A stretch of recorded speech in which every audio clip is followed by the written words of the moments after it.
You ever sit at a dinner table with people who share your last name, but treat you like a stranger? Or worse, like you're invisible? Yeah. That's been my life for the last 10 years. But I stayed quiet. I let them laugh. I let them look down on me. Because I was building something in silence. And they had no idea. No idea that one day, they'd need me to save everything they'd ever worked for. Let me take you back to where it all started. If you've ever been betrayed by your own family, the people who are supposed to have your back come what may, drop a comment below to tell me where you're watching from. Also, let me know in the comments how it felt, and don't forget to hit that subscribe button so you don't miss out on inspiring and thrilling stories that you can definitely relate with. I was born into power. Not the kind you earn. The kind that's handed to you in a monogrammed bassinet.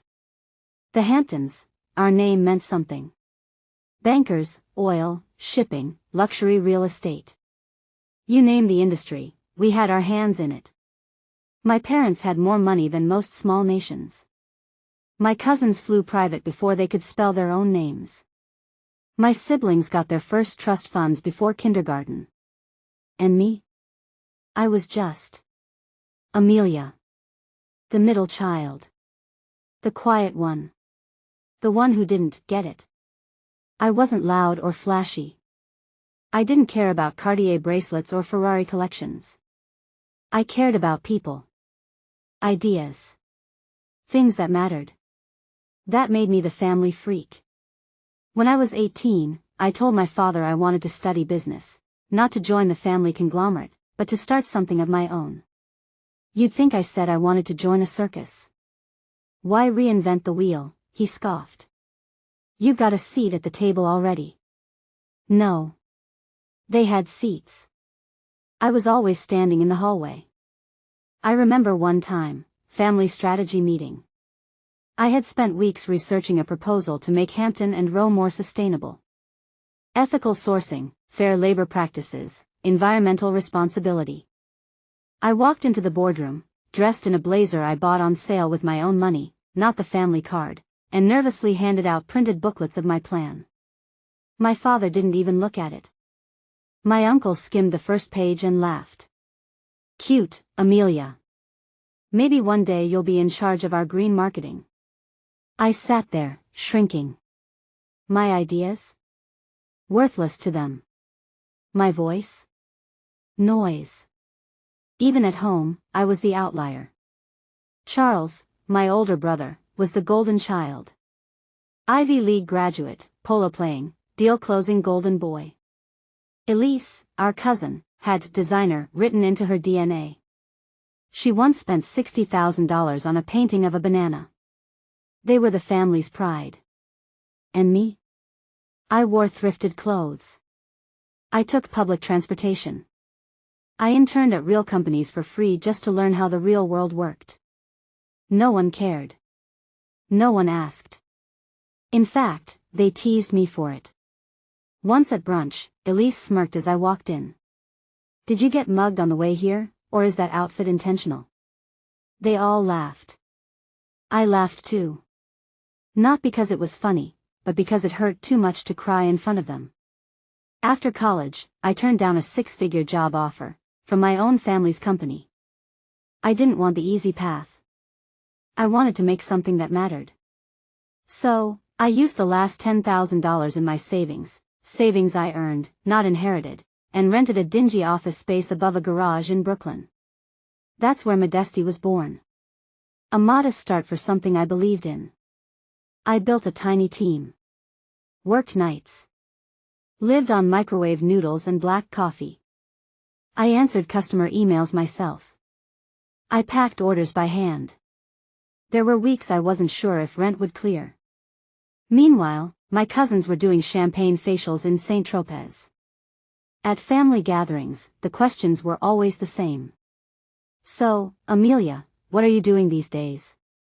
Still working at that little shop? Any serious plans for your future? One time, my grandmother leaned in with a brittle smile and whispered, "Don't worry, darling. Not everyone has to be successful." That one stuck with me. Fast forward 8 years. Modesty was gaining momentum. We'd cracked 6 figures. Then 7. I hired a proper team, opened a fulfillment center, landed features in Vogue and Business Insider. But I still didn't tell anyone in my family. I didn't want their money. I didn't want their approval. I wanted to earn this. On my name. Not theirs. Then came the dinner. The infamous annual Hampton family dinner. Held at Uncle Donovan's estate, an actual castle they had flown in stone by stone from Italy. Crystal chandeliers. Servers in tuxedos. It was always less of a dinner and more of a performance, everyone flashing their wealth, out-bragging each other like it was an Olympic sport. I almost didn't go. But I thought, maybe this year would be different. Spoiler, it wasn't. I arrived in a simple beige dress I designed myself, minimalist, clean, ethical fabric. Charles arrived in a custom Tom Ford suit and told me he liked my Gap look. Elise commented that I had the aesthetic of a struggling artist. Dinner was filet mignon. Truffle risotto. Lobster flown in from Maine. The wine was older than I was. Everyone went around the table, sharing their latest wins. Charles had acquired a luxury hotel chain in Dubai, with family funds, of course.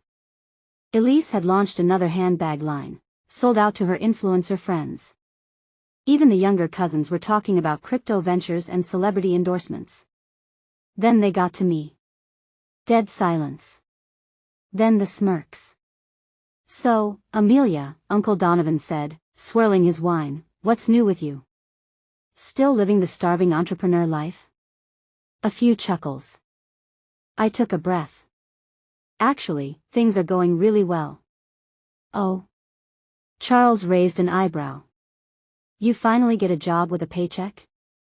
More laughter. Elise leaned forward. "Come on, tell us. Any big plans? Or are you still making, what was it? Pajamas?"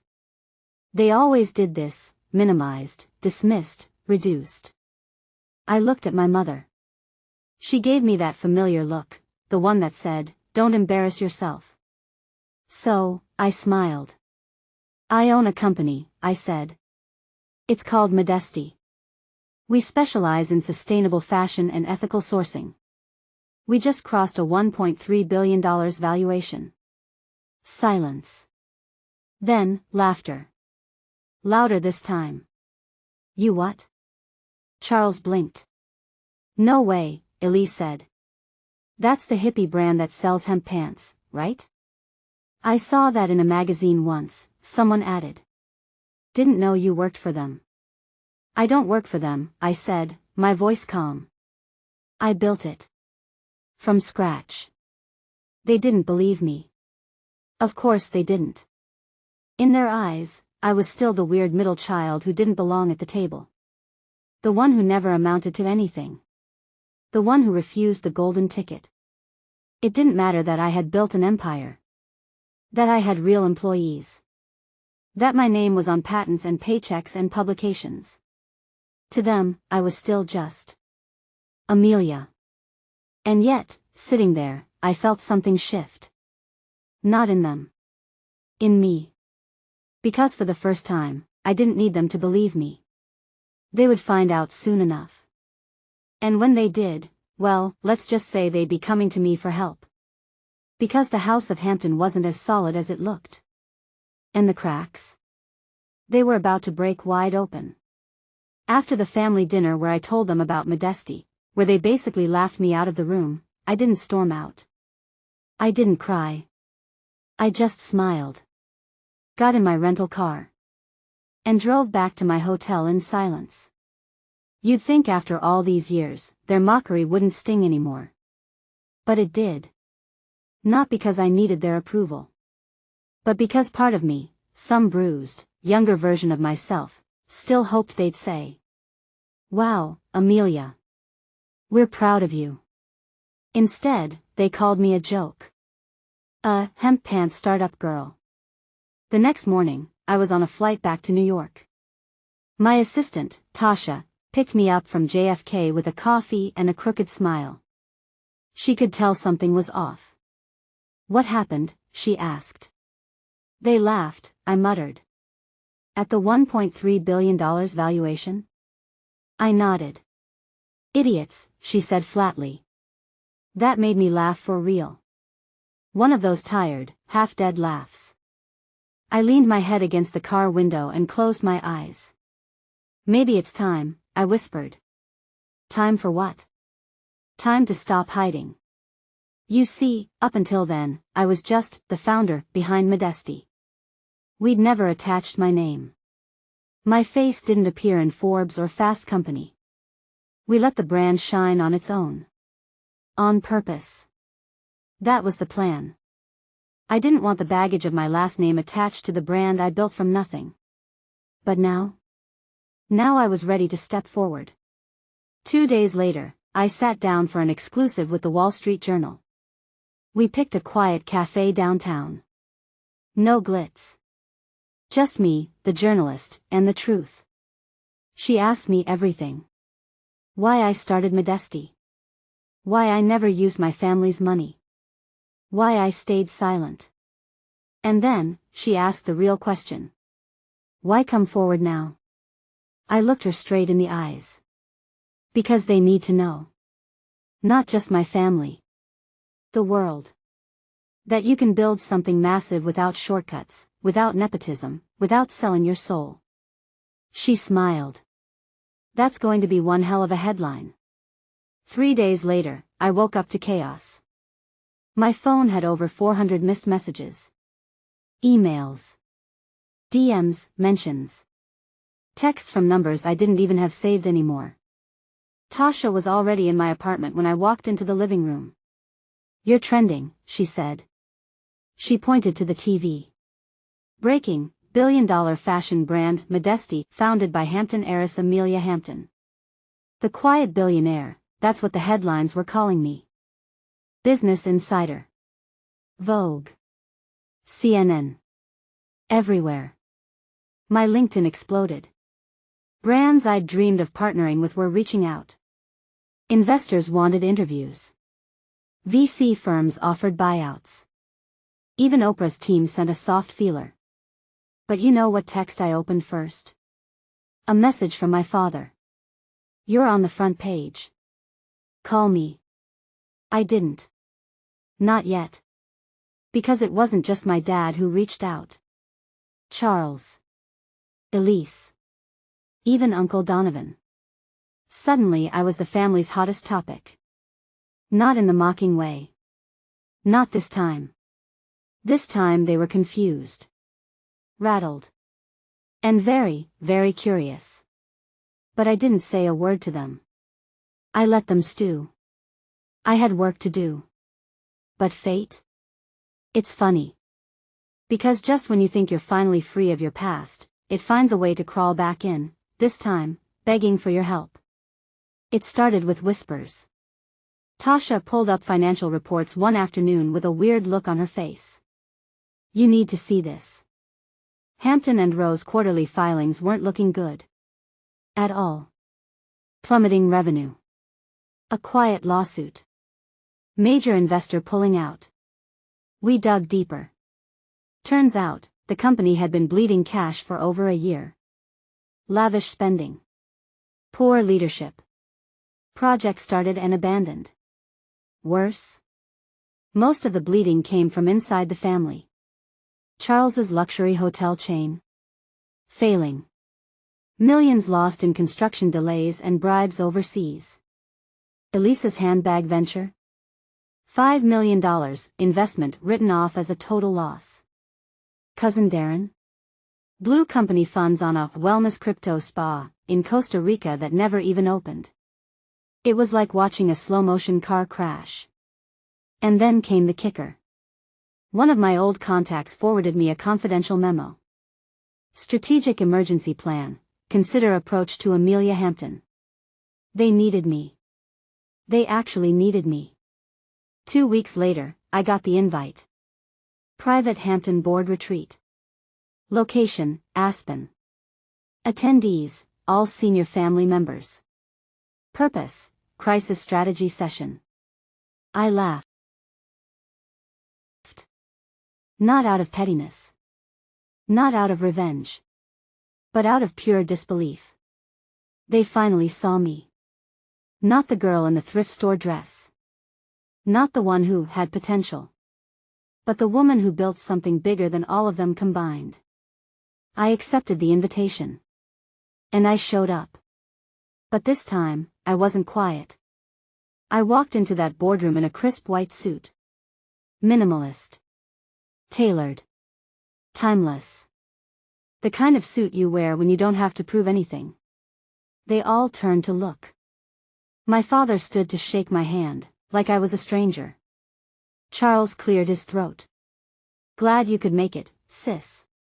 Elise wore sunglasses indoors. Avoided my eyes. We sat. Tension thick enough to slice with a credit card. My father started the presentation, talking about restructuring, about outside threats, about unforeseen challenges. I let him finish. Then I stood up. No more pretending, I said. Your empire's cracking. You know it. I know it. Silence. If you want my help, if you want me to step in, you do it my way. And what's your way? Charles asked, arms crossed. I looked around the room. My way means no more golden parachutes. No more family bailouts. I want full access to the books. Authority to replace people, yes, even family. And a permanent shift from nepotism to merit. Elise scoffed. You think you're some kind of savior now? No, I said. I think I'm the only one who didn't burn the house down while everyone else was partying in the garden. No one laughed this time. My father leaned back. Quiet. Studying me like he was seeing me for the first time. After a long silence, he nodded once. Do what you have to do. The next 3 months were brutal. I cleaned house. Charles? Removed from his executive role. Elise? Forced to pay back a portion of her losses or lose her board seat. Cousin Darren? Gone. I brought in real talent. From outside the family. Financial experts. Brand strategists. Auditors. It was war. I lost sleep. I got angry calls. I got guilt-tripped by aunts and cousins who suddenly wanted to reconnect. But I didn't stop. Because for the first time in my life, I wasn't just part of the family, I was saving it. And they knew it. 3 months later, Hampton and Rowe was stable. 6 months in, it was climbing. Not because of magic. But because someone finally treated it like a business, and not a toy passed around by trust fund babies. That Christmas, the family gathered again. Same estate. Same wine. But this time, they didn't mock me. They asked questions. They listened. And when it was my turn to speak, they didn't interrupt. You'd think saving a sinking ship would earn you loyalty. Respect. Maybe even a little gratitude. But not in my family. Because the thing about people who live off power is that they can't stand when it slips from their hands.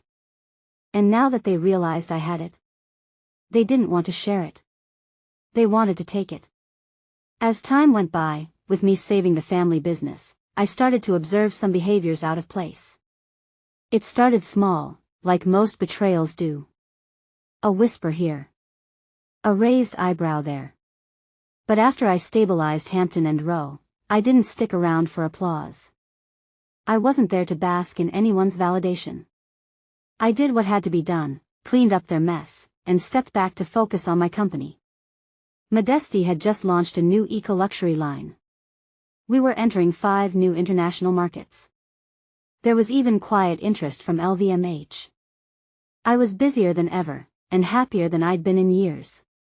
Until Tasha barged into my office one morning, her phone in hand, face pale. You're not gonna like this, she said, already bracing herself. She handed me her phone. It was a press release.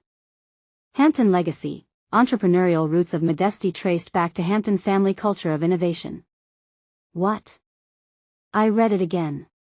They were claiming that my company, Modesty, was somehow inspired, nurtured, and supported by the Hampton legacy. The press release name-dropped Hampton and Rowe half a dozen times. Even suggested that Modesty's seed capital was part of a family investment pipeline. Lies. Every single line. I called my father first. He answered on the second ring. "Ah, Amelia. Did you see the piece? Fantastic, isn't it?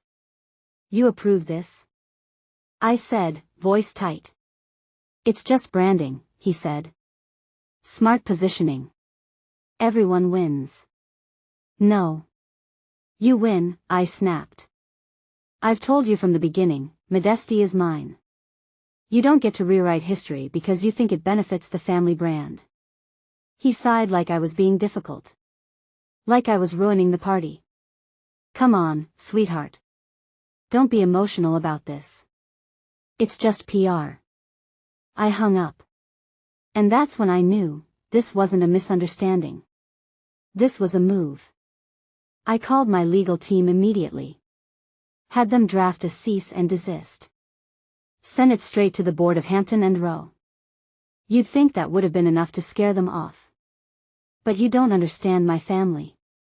They weren't scared. They were insulted. The next week, it escalated. A sudden flood of social media posts from cousins, ex-uncles, even old family friends. All of them telling stories about how they mentored me. How they supported my early ideas. How they always knew I had it in me. It was coordinated. A PR attack, designed to paint my success as a family achievement. Like I hadn't spent 7 years eating ramen, testing fabrics, and sleeping in my damn warehouse office. Like they'd ever believed in me. I stayed quiet, for a while. Until I saw her. Elise. On the cover of a startup magazine. Headline, How Family Influence Shaped Billion-Dollar Brands. She was holding a Modesty purse. My purse. Smiling like she designed it herself. I snapped. I flew to LA that same night. No team, no PR rep, just me. I walked into her office without knocking. She was doing a TikTok brand deal, lipstick halfway on her face. "Amelia," she said, blinking. "What are you doing here?" "You tell me," I said, tossing the magazine onto her desk. "Oh, that. Isn't it great? We're finally telling our story. People want to hear. Our story?" I cut her off. "You weren't there when I was building this. None of you were. And now you want to wear the crown when the castle's already built?" She blinked. Tried to laugh it off.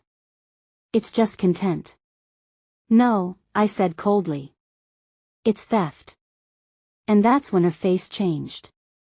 Her voice dropped an octave. The fake influencer tone disappeared. "Don't be dramatic, Amelia. You used our name to get in those doors, whether you admit it or not. You'd still be nobody if you weren't a Hampton." It was like a slap. But I didn't flinch. Instead, I leaned in close. "I chose not to use the name. And I still beat you. That's what you can't stand." She stared at me, jaw tight. "You want war?" she whispered. "No," I said. "But if you keep pushing, you'll get one." It got ugly fast. The next morning, I got hit with a demand letter. From my own family. They were filing to request partial credit and financial attribution for Modesty, claiming familial inspiration and long-term reputational equity. I couldn't believe it. They were legally trying to take credit for my company. Not just my success, but my identity. The press got wind of it. Headlines everywhere. Hampton family feud goes legal, Modesty's true origins in question. Quiet billionaire now at war with her own bloodline. I stayed silent. Until the interview. CNBC reached out for an exclusive sit-down. I almost said no. But then I remembered, they didn't believe in silence. They didn't respect quiet power. They only respected control. So I took it back. On air. I sat across from the host. Lights, cameras, millions watching. And I told the truth. Every ugly piece.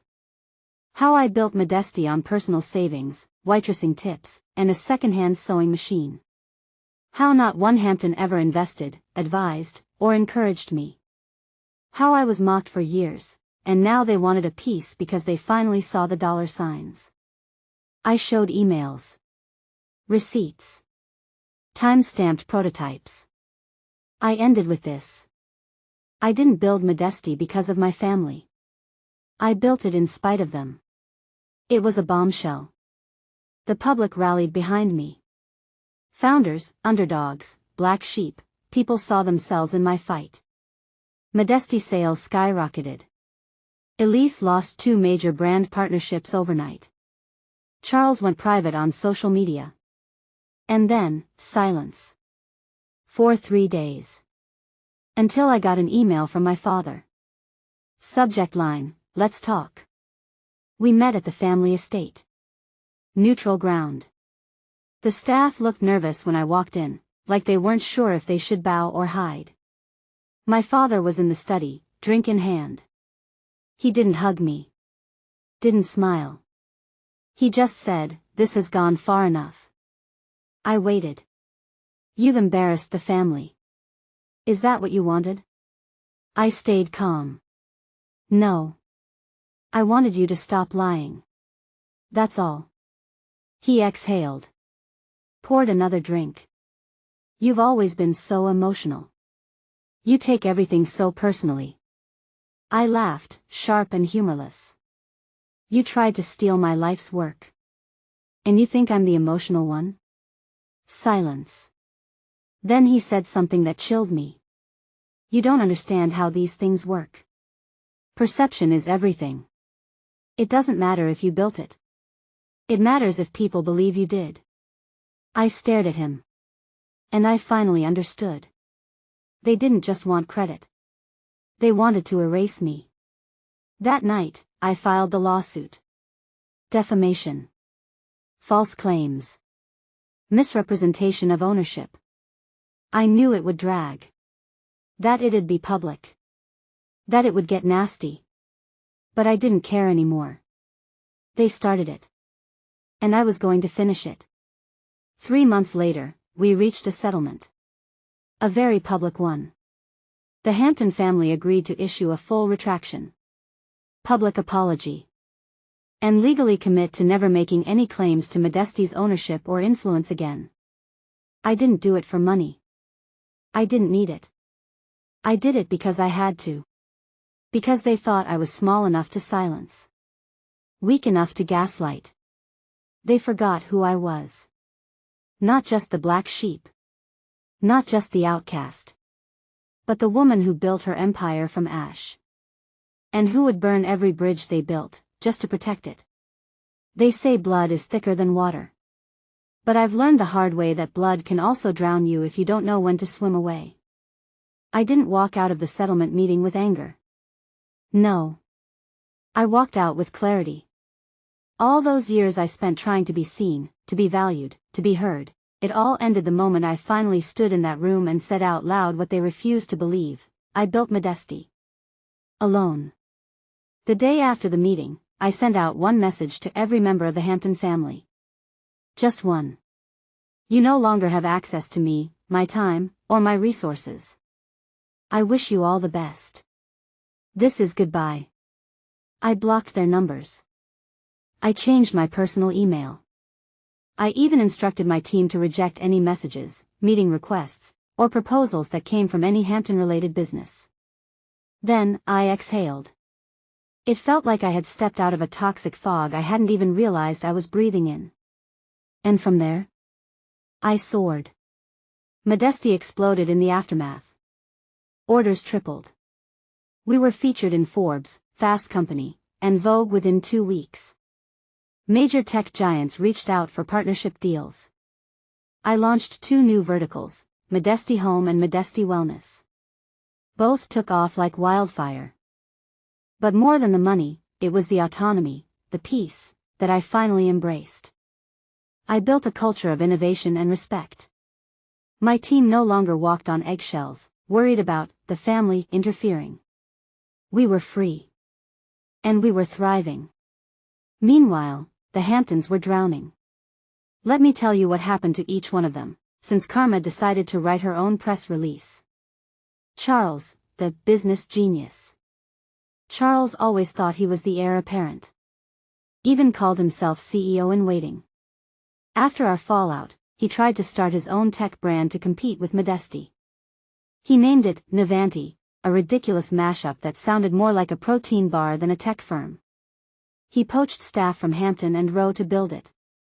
Burned through $11 million in capital in less than 8 months. Then he got caught falsifying partnership claims with a European brand. Lawsuits hit. His investors bailed. Navanti folded. Quietly. Pathetically. Charles went from self-proclaimed visionary to blacklisted in the startup world. Elise, the influencer turned liability. Elise lived online. She used to post about the family legacy like she owned it. When the truth about Modesty went viral, she lost her brand deals overnight. Turns out, the luxury trips she flaunted were funded by siphoned money from the family foundation. The IRS started sniffing around. She claimed ignorance. Cried on social media. But screenshots leaked, messages showing she knew the money came from the foundation's emergency fund. She went from booking first class to being booked into a courtroom. Father, the patriarch who thought I'd return. My father used silence as a weapon. He thought if he ignored my success long enough, it would disappear. Or that I'd come crawling back, begging for approval. Instead, his empire began to crumble. After I pulled out all licensing deals connected to Hampton and Rowe, their quarterly revenue tanked. Vendors pulled out. Strategic partners reevaluated. Worse? Internal audits revealed that for years, cousins and executives had been bleeding the company dry, using it like their personal ATM. My father tried to hold it together with pride and duct tape. But pride doesn't pay debts. And duct tape can't stop a ship from sinking. He resigned from the board 6 months later. Disgraced. My mother, the enabler. My mother wasn't cruel. Just complicit. She watched it all happen and said nothing. When I cut them off, she sent me a letter, a handwritten one, saying she hoped I could find it in my heart to still visit for the holidays. As if I hadn't just survived decades of emotional starvation. When the scandal broke, she went quiet. She stays in her villa now, away from cameras and reporters, nursing regret like an old friend. But I don't visit. Not anymore. The rest, cousins, uncles, parasites. They all played a part. Some spread lies. Some stole. Some laughed behind my back, calling me Little Miss DIY, as I built an empire from scratch. Now, they're all scrambling. Looking for new jobs, trying to sell their shares, begging investors to stick around. But no one's buying. Because once people see what's behind the curtain, the illusion dies. I didn't just build a company. I built an identity, separate from theirs. Stronger. Wiser. And finally, respected. My name stands on its own now. Not as a Hampton. But as Amelia Modesty. I fund girls in tech. I mentor young entrepreneurs. I speak on stages where my family once said I didn't belong. And the best part? I sleep well. No more knots in my stomach before family gatherings. No more pretending to be smaller so they could feel big. I'm not just free. I'm me. Last week, my assistant came into my office with a concerned look. They're calling again, she said. I looked up. Who? She didn't have to say it. She just slid a phone across the table. On the screen, a message. We need help. Please. Just a meeting. From Dad. I looked at it for exactly 5 seconds. Then I deleted it. Because I'm not their backup plan. I was their lesson. If you've ever been the black sheep, the one no one believed in, the one they laughed at, you're not alone. And I promise you, the moment you stop trying to prove yourself to people who refuse to see your worth, is the moment your life begins. Build your dream. Silently if you must. Let them laugh. Let them doubt. And when it's time, let the truth speak louder than any defense. You don't need revenge. You need peace. And sometimes, the best revenge is peace. Thank you for following my journey. If this story inspired you, please like, share, and subscribe. More real stories and lessons are coming your way. Until then, stay strong, stay true, and keep rising.